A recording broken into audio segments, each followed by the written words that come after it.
villains in all our favorite horror movies and show you how they were made. I'm James H. and today, in honor of Father's Day, we're looking at The Stepfather, released in 1987.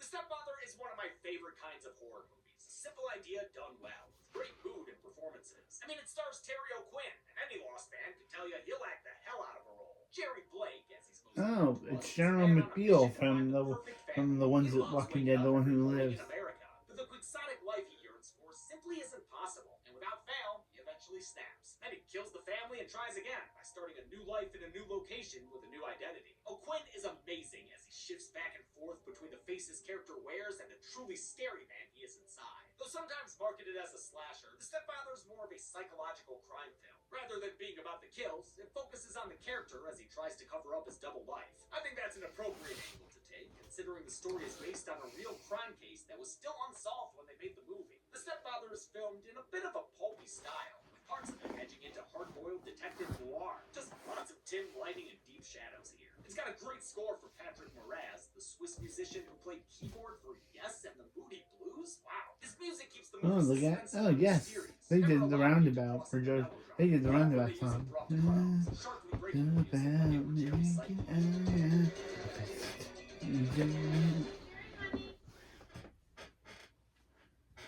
Yes? The Stepfather would spawn a couple of sequels.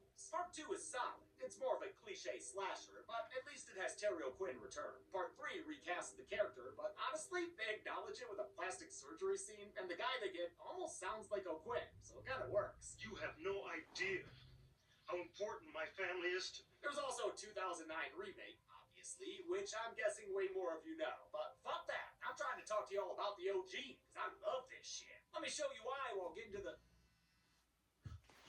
I have a flight to catch. Vigil, I'm in the mood to count some kills. And thankfully, we don't have a stepfather here. We have a father who stepped up and killed. The movie begins with suburbia, paperboy and all. But this crane shot's suspicious of this house over here, so maybe we should check inside. Oh, yeah, we've got a bloody guy. Crane shot always knows. The guy goes by Henry Morrison, and he's sporting the isolationist beard and BTK specs. Also sporting some other stuff right there on camera. Wow, never thought I'd see this much of John Locke. He cleans himself up. Hope we don't start hearing needle in the hay, and is ready to be charming. Yes, the perfect picture of a gentleman. Too bad this gentleman's a family murderer, as evidenced by 3 bodies we see in the background front room. Oh, wait, what's the camera about to show us? Ah, keep that for. And also a teddy bear, but we don't really count those. Finished with this place, Henry Morrison whistles Camptown Races as he walks away and ditches his old life off a boat. That's littering, my man. 1 year later, Henry Morrison now lives as Jerry Blake, and is already shacking up with a new hot mom named Susan. He works as a realtor in his suburb, sowing his idea of the perfect family by the lot. He's made friends with all the families he's sold houses to in the neighborhood. Everyone loves him, except Susan's teenage daughter, Stephanie. This is as good as it gets. Yeah, Stephanie thinks so too. She loves it. It's super great. Steph's upset, and not just because she can't figure out that whole ice bucket challenge thing. She sees right through Jerry's hokey stepdad shtick. I had a dog when I was a kid. He was just a mutt, but to me, he was Rin Tin Tin. Rin Tin Tin? No, that was a little before your time, I guess. She's positively repulsed by him. Makes sense. She only lost her dad a freaking year ago, and Jer Bear's already living with him? Damn, that dude's fast. In fact, maybe a little too fast. He's already getting mixed up about which life he's living. Who's Jill? That's my daughter. You said her name was Stephanie. Right, Stephanie. Well, I mean, Stephanie is played by Jill Jolin, so you're both kind of right. Jerry wants to have the perfect Reagan-era suburban family, but Stephanie's a problem child, and she ain't just cutting class. She's full on fighting in class, has done it enough that she gets expelled. Girls don't get expelled. Yeah, well, this one just did. She volunteers as tribute for boarding school just to get away, but Jer jeers the idea down. Father knows best. Damn, man, this guy came out of nowhere, won't talk about his past, and enforces a whole new moral matrix onto these two? What's going on with Susan? Is she dignitized or something? Oh, yeah, I guess she is. He's got her on John Locke. Oh, man, and Steph has to hear it through the walls? Thank God for air traffic control headphones. At a neighborhood barbecue, the neighborhood men read an article about the Morrison family murder from a year ago. It stuns Jerry a little, but he manages to play it off. This kind of thing really gets to me, you know. That a man could be driven to do something like that to his own family, to his children. And now to dispose of the evidence, the origami way. Great job, Jerry. No one will suspect a thing. Well, almost no one. Stephanie will remember that. She'll especially remember when she catches him in the basement later, banging on Was Jill's that butter into Walking himself. Dead? Was that Walking Dead game reference? Very scary. Thankfully, Terry O'Quinn was actually actually a real pleasure on set. He lightened the mood between takes by telling jokes and playing folk songs on guitar. Woke up this morning, I just had to kill my wife. I hit her with some telephone and poke her with some knife. And of course, he was a natural when it came to delivering a powerful performance. I really was glad in a way he wasn't the kind of actor who needed long discussions about his childhood. Even though the Morrison family murder was a year ago, an article about it just ran because someone is trying to track Jerry down. It's a dude named Jim Ogilvy, awful name, whose sister was Jerry's previous wife and victim, so I think that body. Jim convinced a reporter to run the article, and I freaking love this guy. He literally tells Jim to forget about his dead sister's murderer. Forget about it. Jim will pop up throughout the movie. He's doing the cop plot thing. He's already having an effect, though, since Stephanie finds the article and suspects Jerry is the Phantom of Suburbia. Her friend doesn't believe her, saying these things happen to other people. They don't happen at all, in fact. But come on, Jerry just happened to show up out of nowhere right after that murder happened? Steph takes action and fakes a school project to get the city's police department to send her a picture of Henry Morrison. Unfortunately, it gets intercepted by Jerry, who commits a federal crime by opening her mail, and by being a beardy stud. What is that picture? I totally get his reaction to it, though. My beard grows like that, too. It's, not great. Jerry replaces the picture, so Stephanie gets a headshot of this guy instead. But her suspicions are still enough to drive them into another sputtering sesh, swearing at the air and banging shit and working on his stabs. Jerry Bear's cracking apart hard. He needs a picture to remind him which family he's obsessed with right now. Yeah, it's that one. Stephanie's been talking to her therapist, Dr. Bondurant, this whole movie, and they have a sweet relationship. I wasn't sure at first, but yeah, it's nice. It helps that Jill Sholin plays her role so naturally, with an easy likability to her. Quinn is obviously the star of this thing, but the movie wouldn't work without Sholin as a worthy co-lead. She's really an undersung scream queen. Between this, The Phantom of the Opera with Robert Englund, When a Stranger Calls Back, and Popcorn, which I'll bring up whenever I can because it's a fun one. Check it out. Stephanie tells Dr. Bondurant she doesn't feel safe around Jerry, so he decides to look into it. When Jerry Bear keeps avoiding his calls, he sets up a house tour under a fake name, giving him the chance to meet Jerry in person at work. But he asks too many questions and slips up with his subterfuge, and that's enough to get the plank. Yes, questioning little line lads get the plank. Oh shit, that is a severe plank sentence. He's getting more familiar with that plank than Johnny from Ed, Edd n Eddy. Jerry loots his corpse and learns his true identity, that he's Stephanie's therapist, Dr. Bondurant. Then he rolls him up like a carpet sample and cleans up the latest mess by staging a car accident to explain the doctor's death. Talk a lot for safety. Oh, hold up. Is he about to? There we go. A real car going off a wow, and it's on fire too? You'll love to see it. All right, thanks, Jer. You can whistle away now.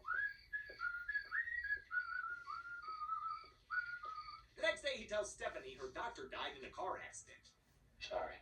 He's not sorry. And why would he be? It causes her to break down and lets him swoop in for a stepdad hug. Stepdad score! Between Bondurant's death and that Sears headshot not being Jerry, Stephanie's wall finally crumbles. Next thing you know, she's helping him put up birdhouses in your soul. But not to put too fine a point on it, Jerry's not good for your soul. This perfect life will never be perfect enough. Nice, and there's a family of birds living in there. Deadbeat researcher Bella points out how this birdhouse is just like Jerry's life. A picturesque version of the family home, but hollow and fake. A facade built on lies. That facade can only last so long until something else disrupts Jerry's fragile perfection. Of course, it ends up being through Stephanie. She's been flirting with a guy named Paul, and they've been real cute when they're not beating the shit out of each other. When he's dangerous, you know. Right. Paul's a nice guy. Oh, dude, can't believe you put put actual punch.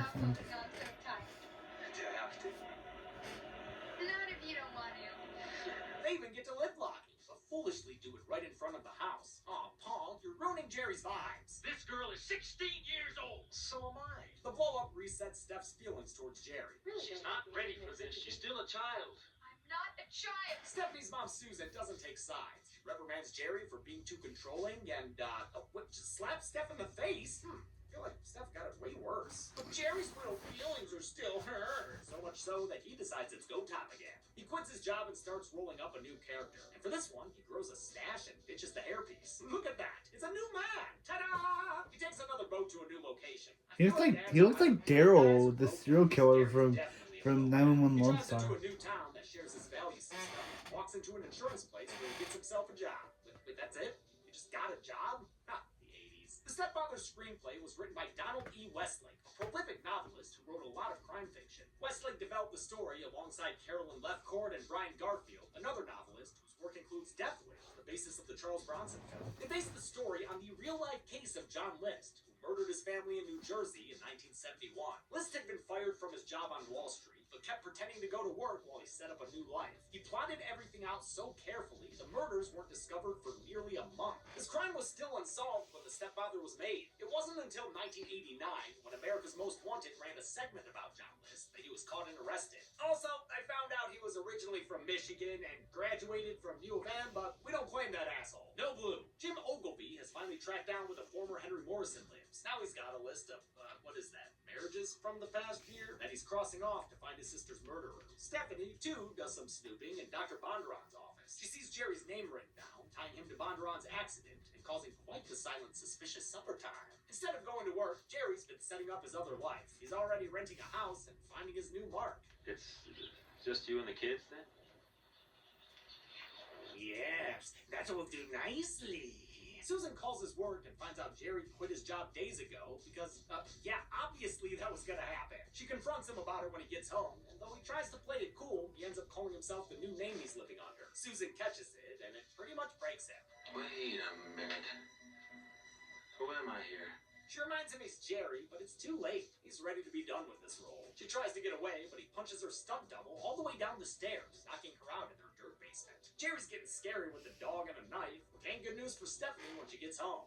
You're a very bad girl. She steps into the bathroom for what may be the most gratuitous nude scene of all time. I'm sorry, but it's just so jarring. Like, first off, this is some late game nudity. We've only got like 10 minutes left in this movie. But also, I mean, This girl is 16 years old. not in real life. Jill Sholin was a full-ass adult, no pun intended, at 22 years old when they filmed this. But she plays her character so young. I mean, she wears a unicorn shirt at one point. You shouldn't be seeing boobs that were just under a unicorn. Sholin herself voiced the same concern on set. I was like, this seems gratuitous to me that she's stepping into the shower naked. I just don't think it's necessary. It's not that I was opposed to it, the nudity part. I just thought it was unnecessary. But director Joseph Rubin said it would add tension to the film's climax by making the character seem vulnerable and exposed. To his credit, it sounds like he made sure to run a fun and easygoing set. I'm not a big believer in the idea that the more awful the shoot is, the better the movie. I mean, I find it, the more awful the shoot, usually the more awful the movie. In any case, this scene definitely adds to the stepfather's steamy, pulpy flavor. Jim finally figures out who and where Jerry is, and drives like a maniac towards his home. He gets there and steps inside, but Jerry is waiting for him behind the door. Jim fumbles pulling out his gun, so Jerry just stabs the guy in the stomach. A few times, actually. Oh shit, and this is actually killing him? Wow, I didn't realize Jim was this movie's Dick Halloran.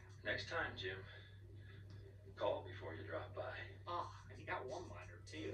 Jerry goes after Stephanie next, who locks him out of the bathroom, which causes another little hissy fit. His tantrum breaks the mirror on the back of the door, so Stephanie arms herself with a shard of it right as Jerry hulks his way through. She stabs him in the side and stumbles out to the hall, where she sees, oh no, it's that dude she's never met before. She makes her way into the attic and almost decapitates him with a sled, giving me some Silent Night Deadly Night vibes.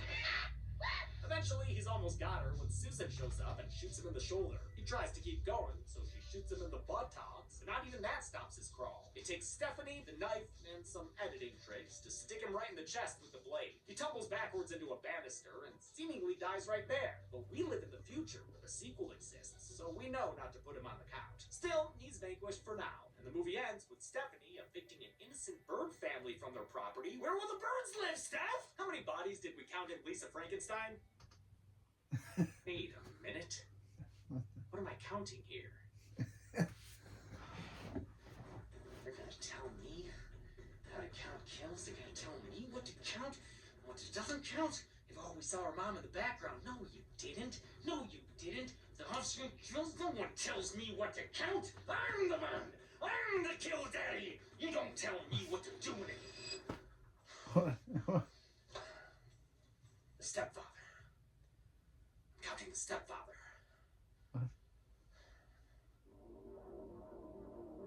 There were only 6 kills in The Stepfather, since again, not really a slasher. There were 3 female victims and 3 male victims, giving us this evenly split, all-American suburban pie. We've seen this count and breakdown 7 times before on this show, but the last time was just over 4 years ago with Tourist Trap. That's a good one. With a runtime of 89 minutes, The Stepfather had a kill on average every 14.83 minutes. I'll give the Golden chainsaw for coolest kill to the Morrison family shown dead at the beginning of the film. Sure, they technically died off screen, but the reveal is fantastic, especially when it pans down for a gut punch with a little girl. Dog machete for lamest kill will go to Jim Ogilvie, who spent the movie doing good police work only to get a stomach full of stabs at the 0 hour. And that's it. The Stepfather came out in 1987 and got pretty good reviews. It didn't do great at the box office, but still wound up with a sequel 2 years later. I would love to cover that, so let me know if you want it. But until next time, I'm James H. Anise. This has been the Kill Count. On the next